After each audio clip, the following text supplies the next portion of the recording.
program side.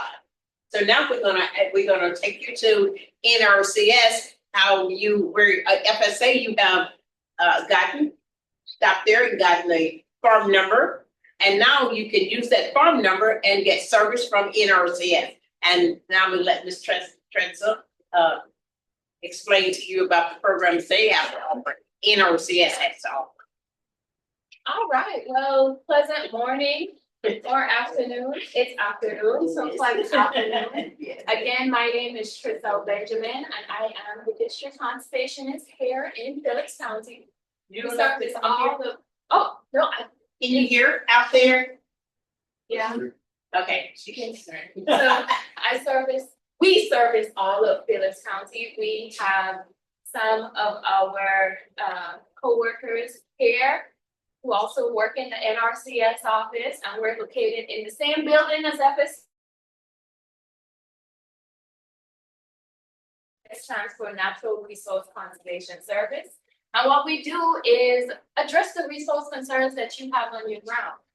So the first step in the process is phone call, email, whatever the case may be. We set up a site visit. We do an on-farm assessment and we identify your objectives. We also talk about concerns that we may see out on the line. It could be gullies in the field. It could be excess water coming out or inefficient water use. It could be lack of good production for your crop. Or it could be maybe lack of forage for your livestock. And we work with producers who have operations the size of 10,000 acres to operations a quarter of an acre. All right. We work with everyone. And I would say this as it relates to urban, ag, and specialty crop. NRCS has recognized that vegetable production does not just mean inside of city limits. With that being said, we were able to come up with an initiative. It's called the Specialty Crop Initiative. And that is where those who are outside of the city limits can apply and hopefully pick those crops, be able to get into those programs. Now, urban ag, specialty crop, what does it encompass? It's not just vegetable. You can be doing flowers. You can do interesting things like sunflowers or whatever it can be, you know, all of those great stuff.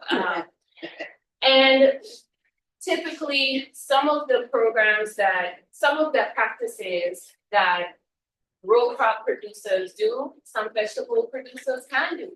We have certain things like cover cropping, crop rotation, just to name a few. And the well testing that you mentioned was an interesting one. That is also one of the activities that we offer that we can help cost share on. Now, while I said cost share, which means we can provide you financial assistance if you were to sign up for some of our programs.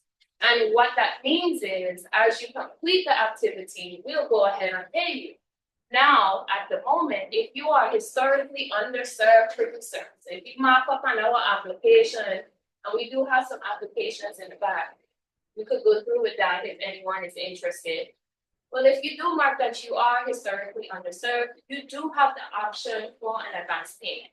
And this means that before the activity is completed, you can apply for 50%, ask for that 50% of the cost share on what we would pay for that particular activity. Now, if you do that, you still have to get it done. You know, we are the government.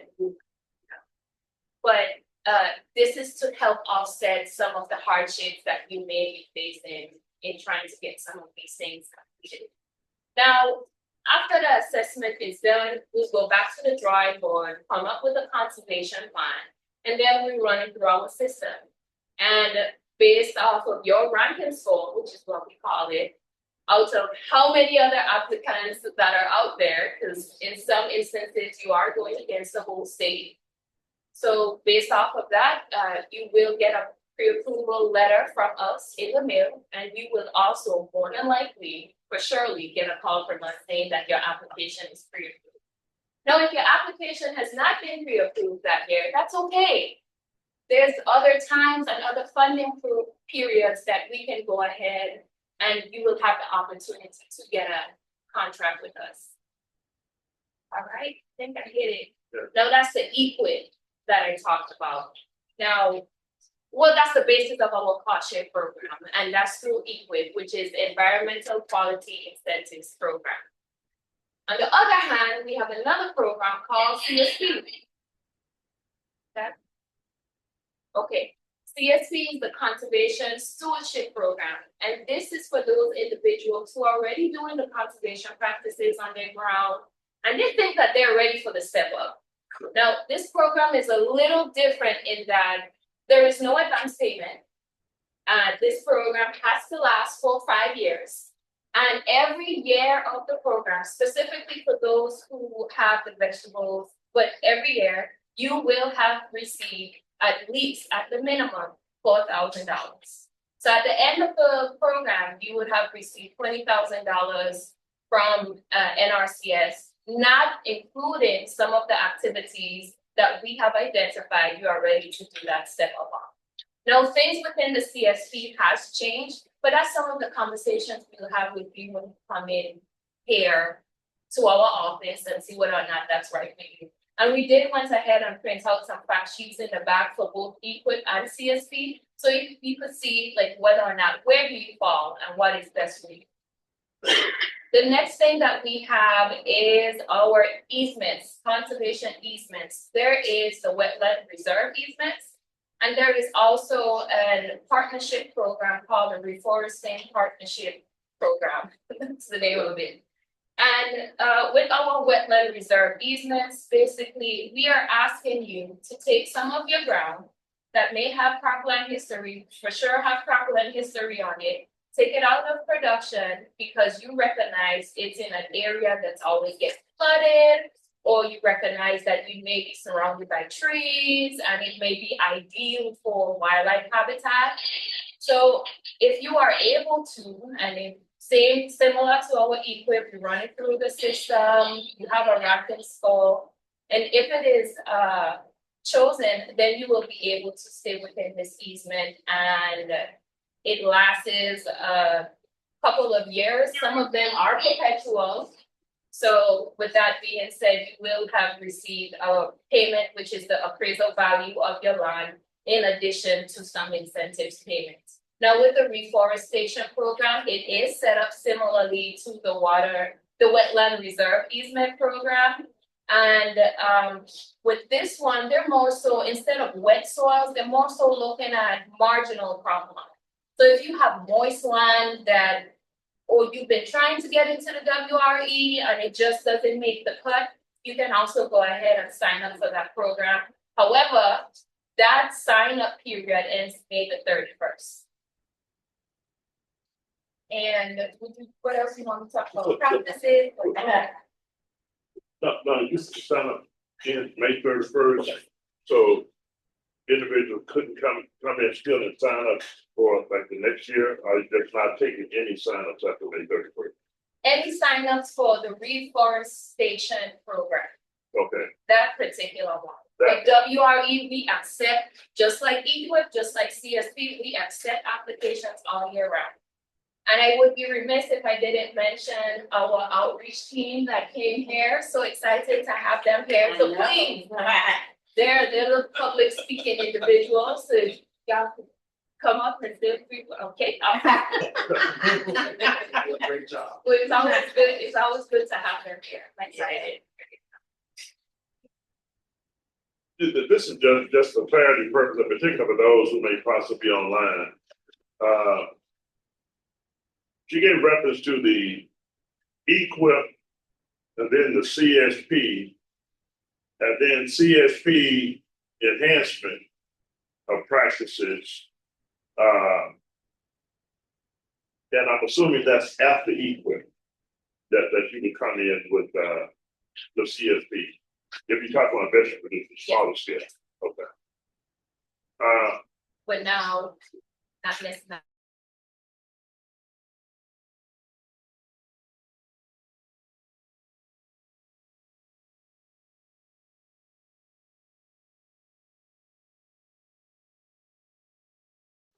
But I would say, if you are an individual, beginning farmer, just starting out, equip should be your first step.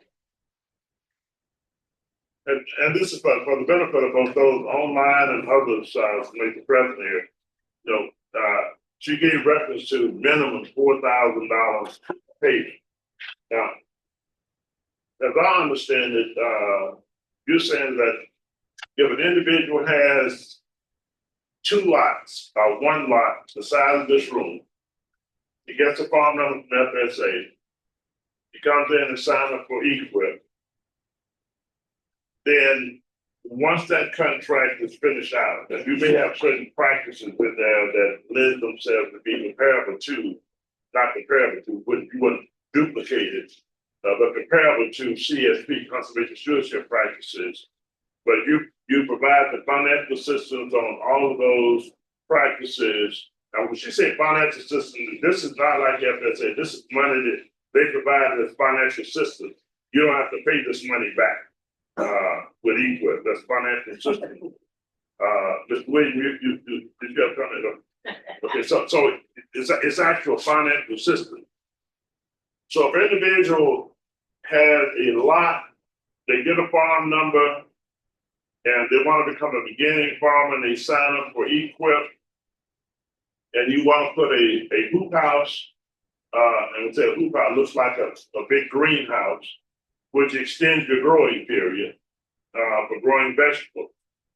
Then they can provide you the financial assistance to put that hoop house up, as well as other practices that may be in that contract under equip. It may be for irrigation and things of that nature as part of the contract itself. And one is then a farm. That's after you get the farm number. Get a farm number, you have the vacant lots, you establish them as a farm, you qualify for USDA NRCS program financial assistance to deal with your farming operation, raising vegetables. And I've seen some individuals, and this is a true story of an individual family. They're from Phillips County, matter of fact. They're actually originally from Phillips County. It's ironic. They're from Phillips County. Husband and wife, they said they always wanted to be farmers. They have their own farming operation. And we worked with them over a period of time. We rented them the land. They had a hoop house. They got an operating loan from Farm Service Agency, and they raised vegetables. They said they didn't just want to lease it, they wanted to own their own farm. They wanted to own their own farm. We worked with them through an incubator process and a mentoring process for about 5 years, maybe a little more. They actually, after that period of time, raising vegetables, selling vegetables, they became very well known for their vegetables at farmers market and such. They have now purchased their own farm. So they have purchased their own farm, they have their farm equipment, they have their transporting equipment for their vegetables with a cooler, a truck that has a cooling system, a reefer truck, small one. This is like a 10-wheeler, not an 18-wheeler now, but a small reefer truck. And they actually have the farm. They receive the benefit of all the services from NRCS on the farm they purchase to deal with the practices that are offered, that they get financial assistance on, with the farming operation. So this is a very real situation, real individual family, husband and wife, decided when they retired, they wanted to start their new occupation career, and they became beginning farmers, and they are now, matter of fact, they really specialize not only in that, they're some of the best hoop house builders you can find. They also build hoop houses. So they have a totally new model, business enterprise, not just as a farmer, but the other things they do as a part of their farming. And that's just an example. So individuals that may live in the Marvell area in this rural community, you know someone that has vacant land, lots that they're not doing anything with. If they'll let you have access to it, we get it in writing, that they'll let you have access to it, but by way of a lease agreement, go to FSA, get a farm number, then you qualify for NRCS program services and financial assistance. And then you go back to FSA and get your operating loan and financing on a full circle basis.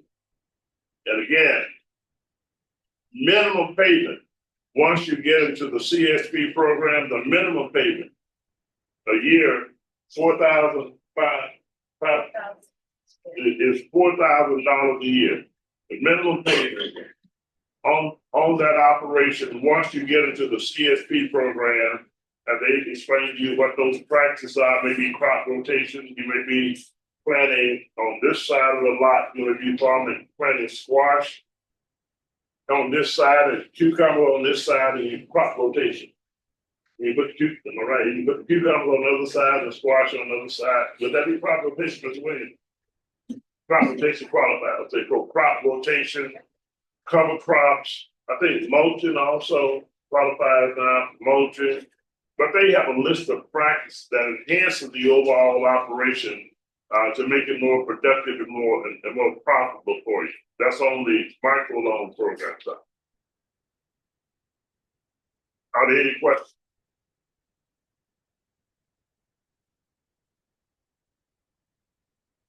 As always, you've done a great job.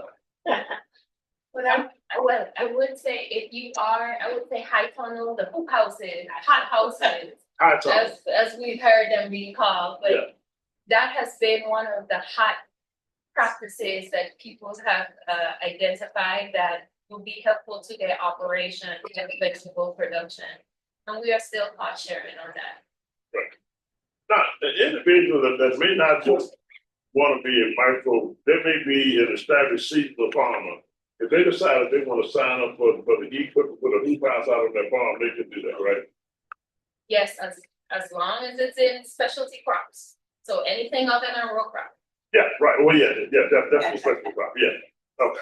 All right.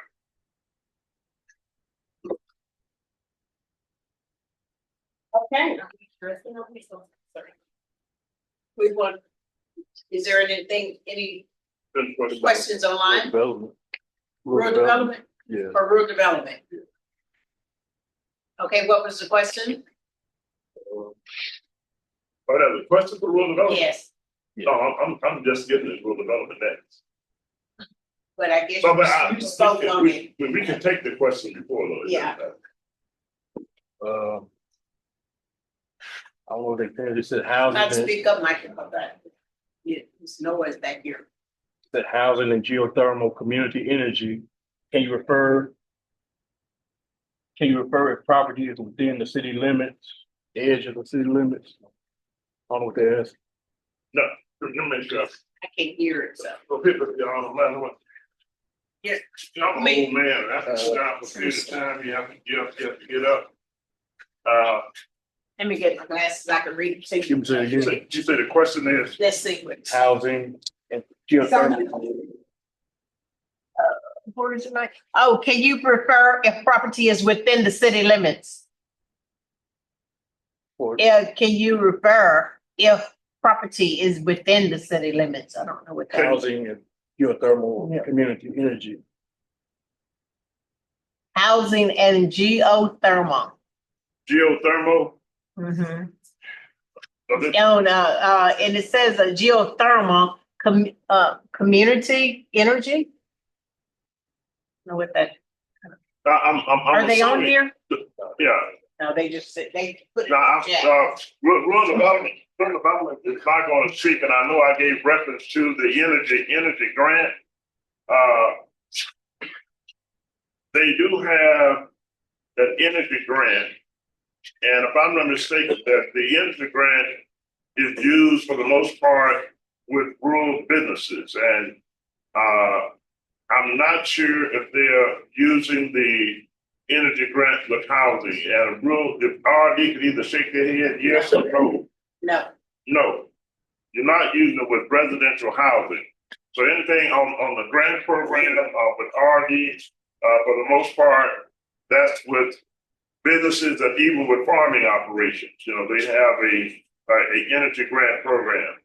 As far as housing itself in general, I'll go ahead and talk about housing and USDA rule about what USDA rule development has to offer. They have a 502 and have a 504 program. Under the 502 program, 504 program, they have both a grant and a loan. And we have a housing person here with us also, Ms. Crockett. But the 504 program can be a grant up to $10,000. It could be a loan up to $40,000. This increase, the 10,000 went to 15,000 now. The 10,000 what? It's It has increased to 15. Oh, well, wow. Wow. That's what I have some updates. Okay, see, I'm still on the old number. That's why I'll be afraid to quote these numbers sometimes on the financing side or the loan side. So on the rural development on their housing program, they have the 504 program and they have the 502 program. And the 504 program now, and I've just been corrected, the grant is up to $15,000 that they will provide to eligible individuals.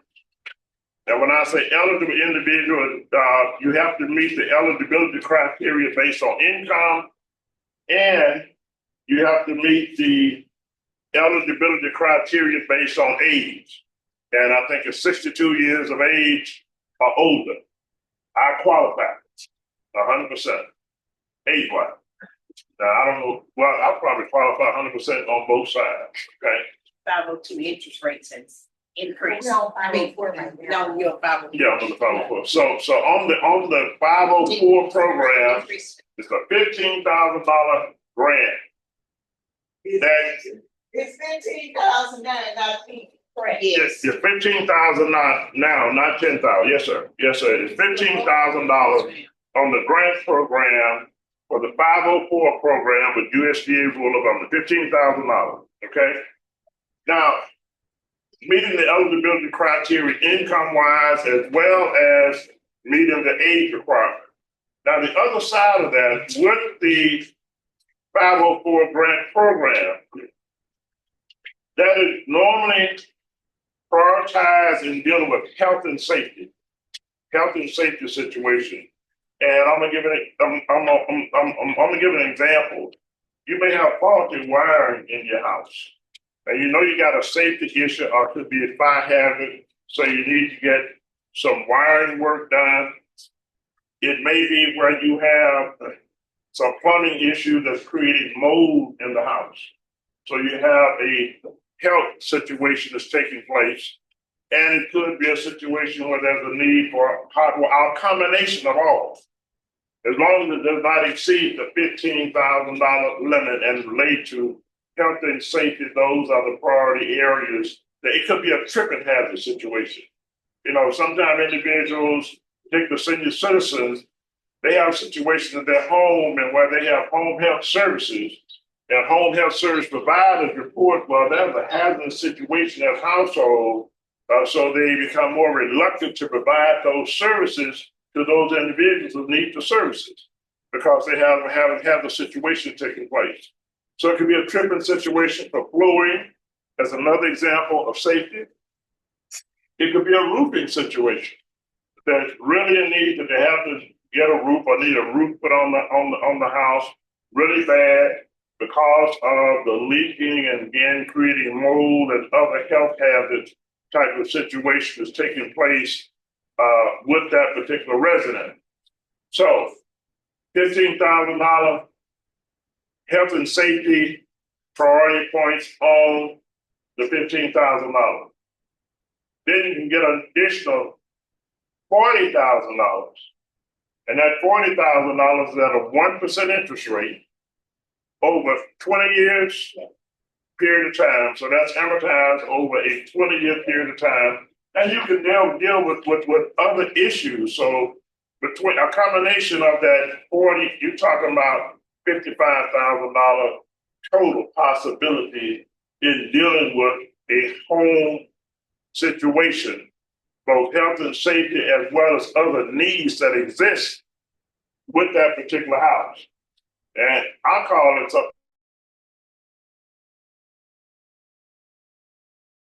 pool of $55,000 that an individual can get to deal with affordable housing rehab, bringing that house more up to standard. That's USDA rural development. That's a 504 direct loan at a 1% interest rate. You can't beat that, people. 1% interest rate. Now, if you're talking about new windows and other issues like insulation and things of that nature, but for what the note will be, might reduce your energy bill by that much or more. Just savings on that, on utility bills. Then you have the 502 program. The 502 program under affordable housing, direct loan is up to 419,000. no 400. 419,000. No, 477,000. Then you go up last week.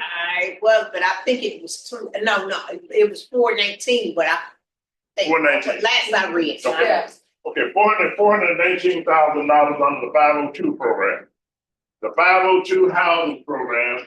Now, I know you gave me something to read. That's on the. And normally, no, I like First page. I either go by memory, either I know it, I don't know it, and I ask somebody. Yeah, So if I don't know it, I ask somebody. So but some of them just changed up. Right. It's just- yeah, that's what I'm saying. Regulations, know that. everything changed so quick. $418,000 on the 502 program. That's for new construction. Housing costs are very expensive now. One may say even meeting all the eligibility requirements because it's based on income. It is based on income. But $418,000, one may say, how do you afford to pay a note $419,000, even amortized over a period of maximum of 30 years. Okay, max is 30 years. How do you pay that in 30 years? Well, that's because USDA has built into that a way that they provide a subsidy to create affordability for those individuals. So if individuals meet the requirement income-wise under the 502, this is not based on age, if they meet the eligibility requirement on income, that they have like low to moderate income. If you meet that requirement, then you can get up to $418,000 to deal with affordable housing in rural areas for local residents. $418,000. That's come along. It's been going up every year and again. Now, it does not mean either you may meet the eligibility requirement income-wise, and I like to tell people this because you may meet the income guidelines requirement, but still you have to show, even with the subsidy, you have to show repayment ability. Some call it income to debt ratio. But basically I'm saying that even with the subsidy, you have to show your ability to make that note, even with the subsidy being built in on that. Now, it might be a case because new housing construction is very expensive. And we said show the repayment ability. It might be that based on the income to debt ratio, you may only qualify for $200,000. Say, okay, well, you're eligible within the income guidelines, but you only qualify for $200,000 on your ability to pay. In a lot of cases, and I know individuals that I've worked with, it was more feasible for them to purchase an existing house than it was for them to deal with new construction, or identify an existing house and do what I call a capital needs assessment. In other words, a cost for any additional renovation or changes that you want to make on that house. So if you qualify for $200,000, you may be able to purchase a home. I've seen some nice homes that are $125,000 and $150,000 or less in some of our rural areas now. And that same square footage, if it was new construction, you would be hitting that mark of some $300,000 to $400,000 to build it on new construction, on dealing with, land acquisition, capital investment for land acquisition and construction, if you don't already own the land that you're going to build the house on. So that's only an example. That's the program they have on the 502 program side, new construction. Now, you can get a guarantee loan with RD, which means if you have a new relationship with the bank and the bank said, well, we'll finance you, but you need a guarantee with that, then you can get a direct loan from the bank, and rural development would guarantee it up to 90%, as they do with the other guarantee program, up to 90% on that direct loan from the bank. You will not get the benefit of the subsidy aspects of it to create affordability. Neither would you get the benefit of the interest rates from that RD can offer. No, and subsidize that in a manner to create affordability.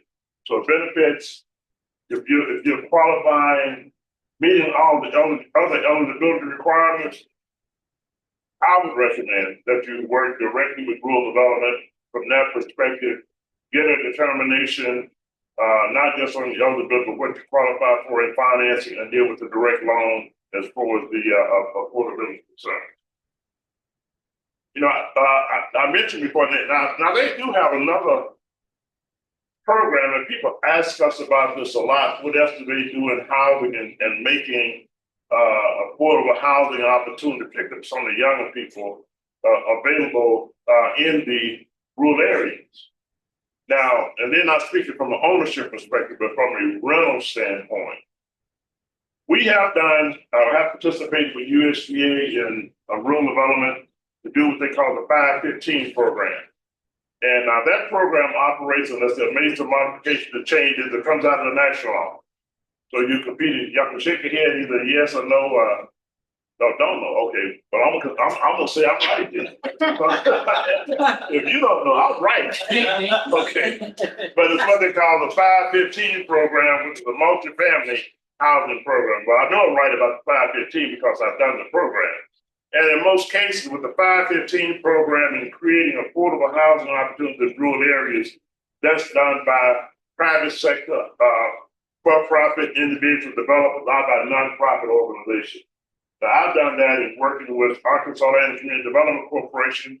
That we have used the 515 program both on multifamily housing apartments and, apartments. That's all we've used on. It's on apartment units.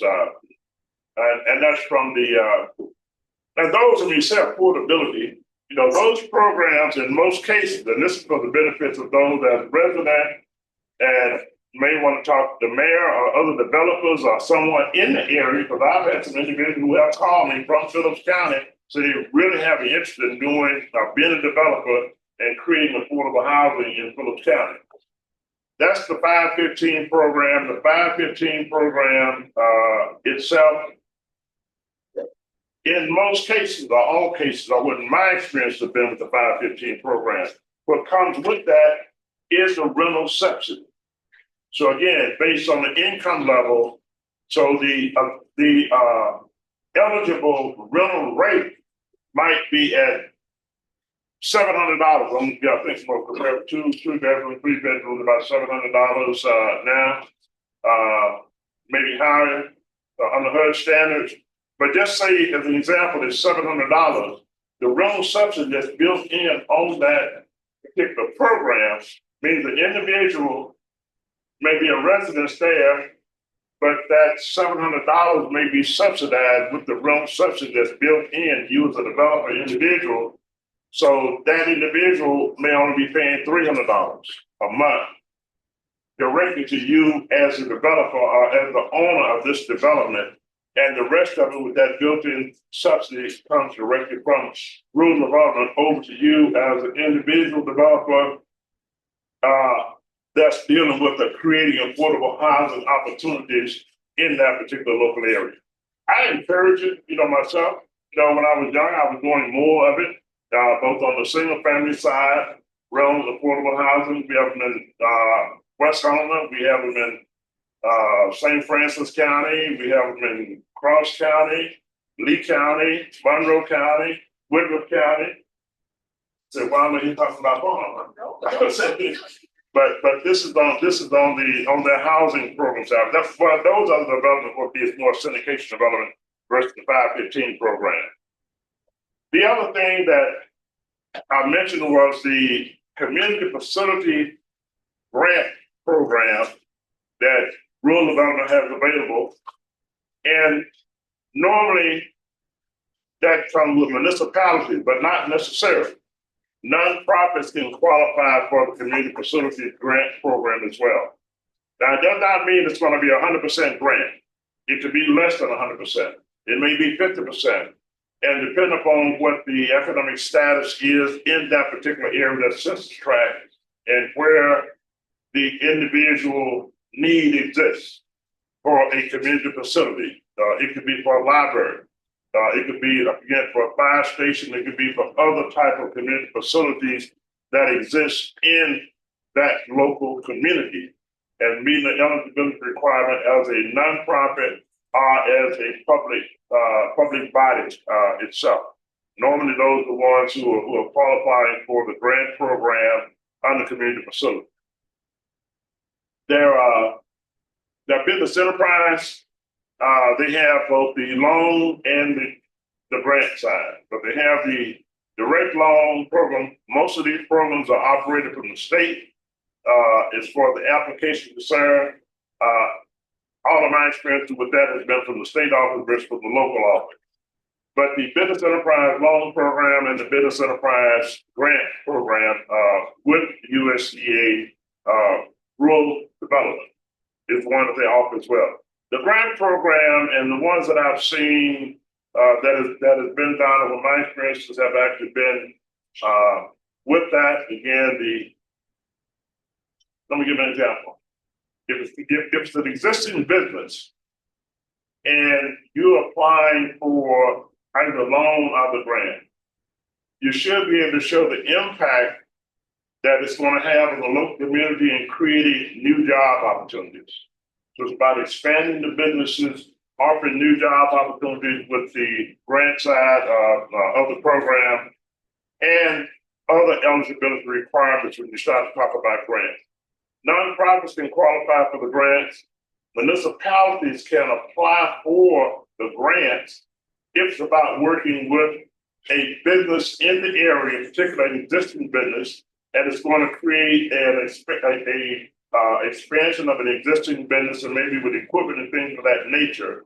And there's a process for that. But I would encourage anyone who is interested in either their grant program or their loan program on the business enterprise side, that they contact the USDA rural business, the rural business development, local office or their state office on their financing, either for grants or for loan, and contact the local office if you're talking about housing, either on the grant or on the loan side.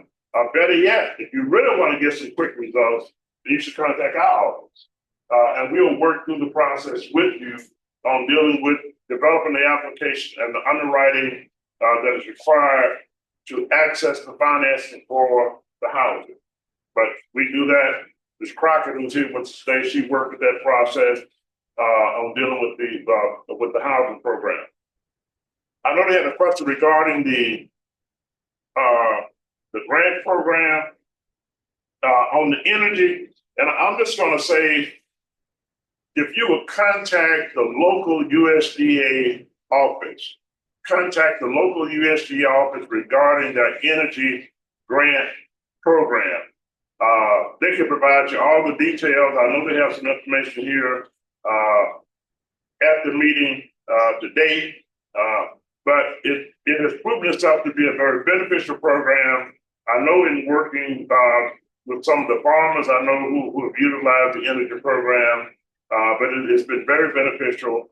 And again, I'm not quite sure how it works with housing or if it applies to housing at all. I think that's most of USDA rural cooperatives. The other thing that USDA rural development, they provide financing for cooperatives. And I'm giving reference to that because if you're talking about a number of small micro farms, or smaller farmers, period, it can be beneficial for individuals to create cooperatives where they do collective marketing of those particular products. Because if an individual market opportunity exists, and if you're doing 2,000, say 1,000 bushels of squash, but the demand is for 3,000 bushels of squash, then that means that, you know, it takes someone else more than just one to deal with what that market demand is or who they want to do a contract with. So sometimes collective marketing distribution, and again, that's what my experience has been. And I've done that also. I did for 5 counties, including Phillips County, on all the vegetables produced in okra and peas in the area. That we were buying and doing marketing distribution for the local cooperatives in this area, smaller producers of vegetables in Phillips County, Lee County, St. Francis County, and Crittenden County. 5 different groups together, cooperatives from an association perspective.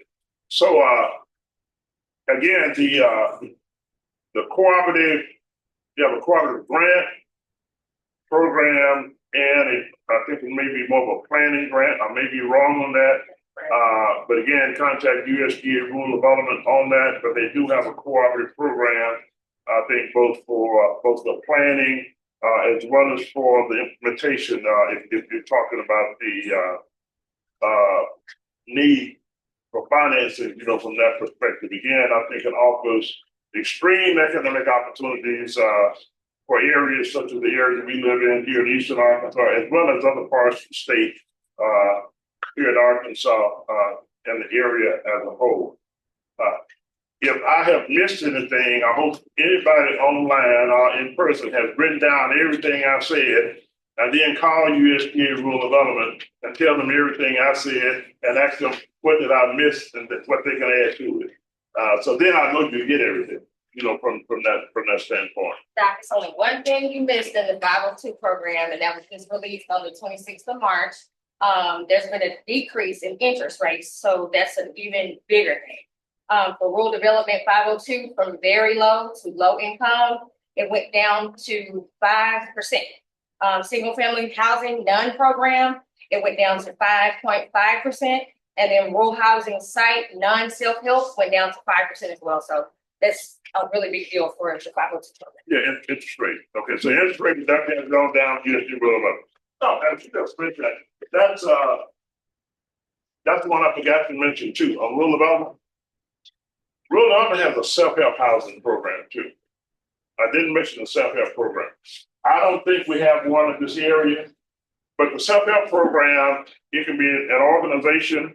If you decide that you create an organization, and the people that I know that's implemented it, it lends itself to give individuals an opportunity to build a home and have an equity, you know, after construction and everything and the financing of that.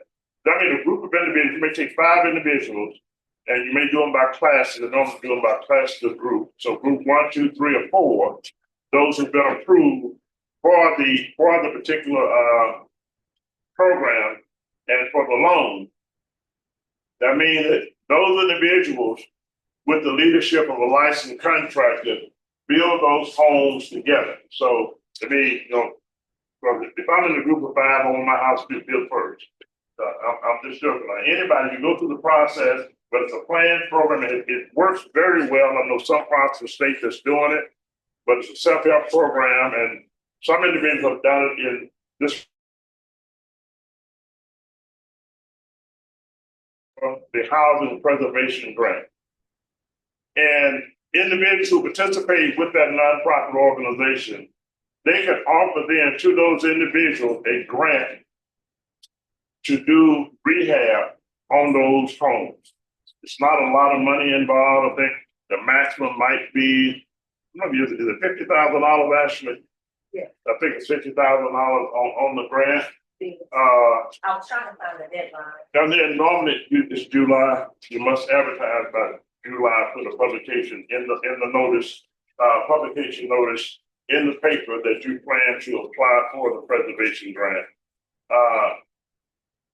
What I like to think is that with the preservation grant program with USDA rural development, start the partnership, start discussions, and work with a bank. And the reason I say work with the banks, because if you're talking about a preservation program, you're only talking about $50,000. Banks and all the banks here in the Phillips County area, they have members under what's called Federal Home Loan Bank. Now, under the Federal Home Loan Bank, and dealing with the affordable housing side, you could develop a program along with the preservation and do up to $2 million from the Federal Home Loan Bank as a programmatic approach to it with the preservation grant to deal with housing rehab. And that's what I call layering your resources to provide the maximum benefit to those individuals based on the need that exists in the area. I did fail to mention those two, and both from an opportunity standpoint and the combination of resources to do that type of program. I'm going to stop. William said I take a long time anyway. But if there are any questions, I'd be more than happy to respond to those. Yes, I'm under the time. I got 4 minutes left. But I want to express my appreciation to all the USDA agencies who are here, NRCS, Farm Service Agency, USDA Rural Development, for participating in this particular event. And just if you want to just say a quick recap of everything from a summary perspective, resource available, Farm Service Agency, they have the program side. They have now opened the marketing support services, payments for the farmers. What's the name of it? ECAP. ECAP. So ECAP is now open on the Farm Service Agency side. I encourage everybody to get in, sign up for the ECAP program. That's marketing subsidy assistance with Farm Service Agency. They also serve as the agency as the first stop agency to take advantage of the opportunity to become a beginning farmer, micro urban farmer, those producing vegetables. Get your farm number. NRCS, EQIP, Conservation Stewardship Program, financial assistance on that side for building, and I say building your capacity, building the overall capacity of a farming operation, be it an established farming operation, new beginning farming operation. Then it builds the overall and enhances the farming operation both from the soil, water, management perspective, those natural resources and the land itself, with natural resource conservation services. And again, I just finished with USDA Rural Development. You all can contact our office. We do, and it's not just me to talk all the time either. No, we have a lot of other staff that does the same thing on all of these program areas. But we provide support assistance, both with the FSA, underwriting, farm business plan development. We do that, as well as other services and working with USDA Rural Development. Farm Service Agencies. The other services we often work with Farm Service Agency, particularly on the financing sides of it. We work with individuals on doing the application development for getting the services from or receiving the service from USDA Natural Resource Conservation Services. And again, as I say, it's come directly to them to their office. You know where they're located, come in and they'll work with you. We do the same thing with housing. Do underwriting, packaging for housing services with USDA Rural Development on that area. Anything on the business enterprise side, we work with individuals on that. We will refer them to individuals that work with doing the business development side of it. But USDA have their own people as well that work through that process. And that again comes out of for the most part, comes out of the state office.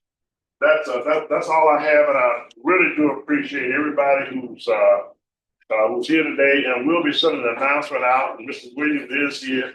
We'll talk with them about it. We hope we'll be having a demonstration drone flight in Phillips County, using drones as a resource for production agriculture and in ranching, as along with our upcoming rescheduled workshop that we'll be doing on air property.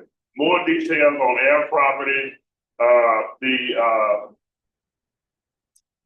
air property law, the new act that's in place right now. Larry Lawson will be he'll be heading that and be getting the information out to everybody. If you're not getting the Advancer newsletter, we normally publish all of our information in the newsletter as relates to both USDA program services, conservation program services, housing, as well as events and things that we have coming up. Those who are here today, if you're not getting it, I would like for you to sign up for it. Those who may be online, if you don't if you're not getting the Advancer already, then you should call our office at 870-734-1140 and just let them know you want to sign up to receive the Advancer newsletter and news bulletin. We do 2 publications quarterly. Thank you, Ms. Williams. All right, thank you, Dr. King. We're down to closing, but please remember to complete your forms that was in your program today, and that we hope you now have a better understanding of fair development practices with USDA who has presented their programs and eligibility requirements of other programs today. And also, we want to thank you for sharing your time with us. Again, thank you and have a safe one back. And there's refreshments